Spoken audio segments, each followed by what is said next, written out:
Imagine coming to school in a whalebone corset, or for you men, in stocking and breeches instead of jeans. The free and casual way that we dress today has been a gradual process from the 1920s, but the real seed of change happened over 100 years before that, during the fastest and most dramatic change in fashion history, the French Revolution. Today, I'm going to give you a glimpse of my future career and major by highlighting how the French Revolution transformed fashion overnight. And to understand this transformation, I need to tell you what came before and after with both men's and women's fashion. After the fall of the Roman Empire over 1,000 years before the French Revolution, the church and monarchy dictated fashion, and we see this in how modest it becomes. Professor Marianne Fugger stated in her 2011 lecture that once a nude and revealing body was once thought to be beautiful and something to show, was then something to hide and be ashamed of once the church took over. Fugger also mentioned that in Europe, the trends were usually set by whoever the queen was at the time. And in the late 18th century France, the queen was Marie Antoinette. Here is a picture. This is a picture of something Marie Antoinette or her upper-class subjects would have worn. This look consisted of paniers, which I actually have a modern version of paniers right here. And these would make the hips protrude far beyond the body. A corset and stomacher, which I have right here. The stomacher is in the middle. And this ensures a very tight waist and a flat stomach. And a chemise, which is like an underdress, kind of like a nightgown. It's a very thin fabric, which comes into play later.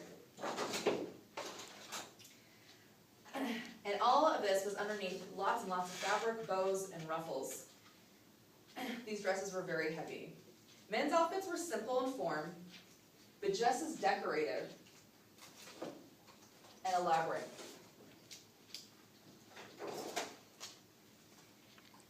The trend of this time was extraordinary elegance. In Tutor and Eubanks' 1999 book, Survey of Historic Costume, they note that Antoinette was extravagant in a time when France was in deep trouble in their economy, far worse than anything we've ever seen. These ostentatious habits of the aristocracy prompted the French Revolution, and during the Reign of Terror, the aristocrats and the King and Queen of France were both beheaded. In Black and Garland's 1975 book, A History of Costume, during the Terror, they say that dressing with an air of ostentation,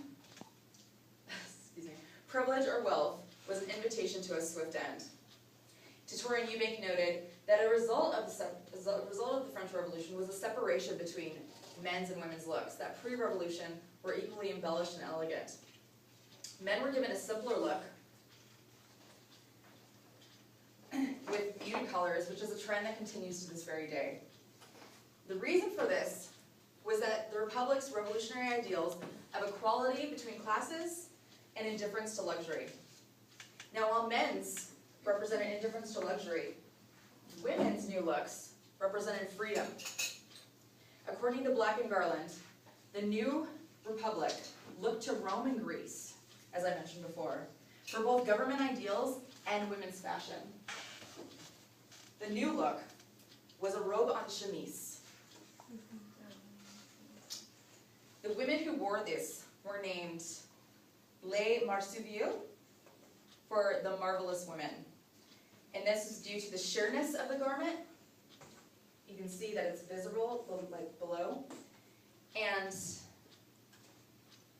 this lasted for a few years. Professor Marianne Fugger also stated that the trend for sheerness and like the way you would tell if it was sheer enough is if you took this dry and put it through a ring about this size, it was sheer enough to wear. But some women would actually wear these to parties wet. And due to the climate in France, this was really impractical. And so over time, this kind of changed to a more covered look, a little more decorated, but the silhouette remained for another 20 years. So I hope today that I have effectively shown you how much fashion is related to the events that surround us, by explaining how fashion changed from this enormous look of Marie Antoinette to this, a robe en chemise, overnight. The French Revolution really was the first catalyst for change in fashion that led us to these free and casual styles that we know today.